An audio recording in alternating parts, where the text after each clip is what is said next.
What's up guys, hope you're doing well. So 2020 has been the year of working from home, at least for those of us who can, and whilst I really do hope that things go back to normal next year, chances are that this is going to have a lasting impact on the world in that we're going to be spending more time working from home from here on out. And if we are going to be spending more time working from home, then why not make sure that our setups and our home offices are as nice as possible so that we actually enjoy being in that environment. So we're going to look at 5 things that you can do to improve your home office setup. Obviously, this is all very subjective. We all have different tastes and preferences, but these will be just some of my top picks.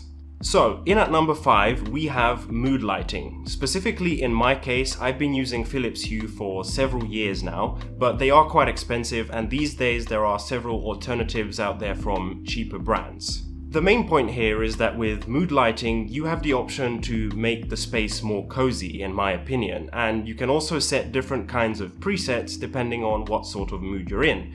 For example, if you really need to stay awake and focus, you can set up some colder colors like a cold white or blue, and that will help you to focus and stay on track. On the other hand, if you just want to chill out and relax, you can then have some kind of warmer white, orange, red, basically whatever you like. The other great thing about it is that it is optional, right? So if you don't actually feel like having any mood lighting, you can just turn it off. And when you feel like having it again, you turn it back on. And I'm not just talking about specifically lights like LED strips. You can also have salt lamps. I have one just behind me right there. And you can also have other kinds of nice lights to just sort of warm up and brighten the place up a little bit.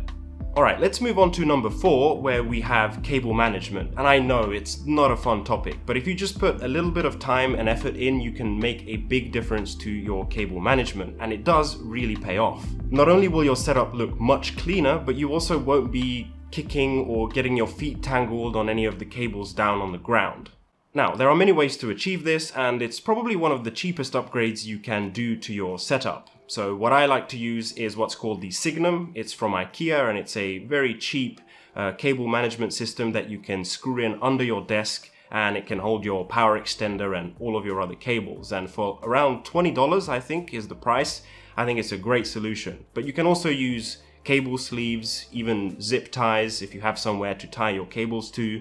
You can use those cable management boxes that you can just put on the ground and have your power extender and all of your cables routed into it.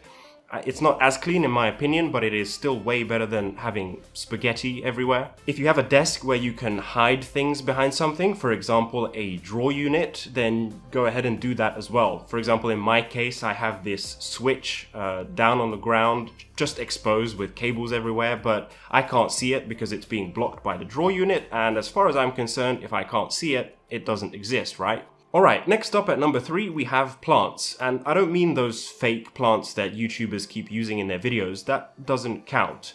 Not only do plants look awesome, but they also serve a function in that they take that nasty carbon dioxide that you keep breathing out and turn it into nice, fresh oxygen.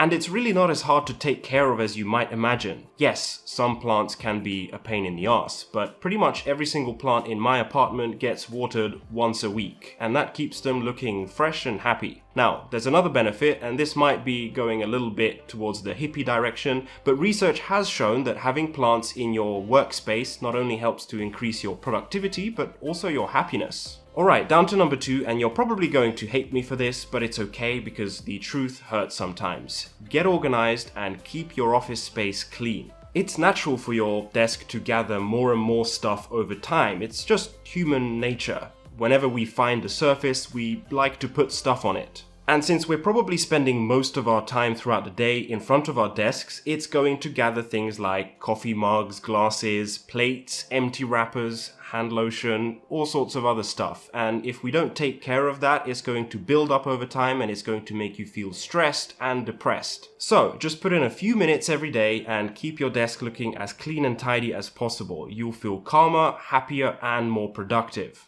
Okay, so in at the number 1 spot, last but definitely not least, get yourself a decent chair. Seriously, the amount of people I know who are working from home and sitting on some kind of kitchen chair is just too damn high. If you're going to be spending 8 hours or more a day in a chair, you need to be sitting in a chair that is designed to be sat in for 8 hours or more.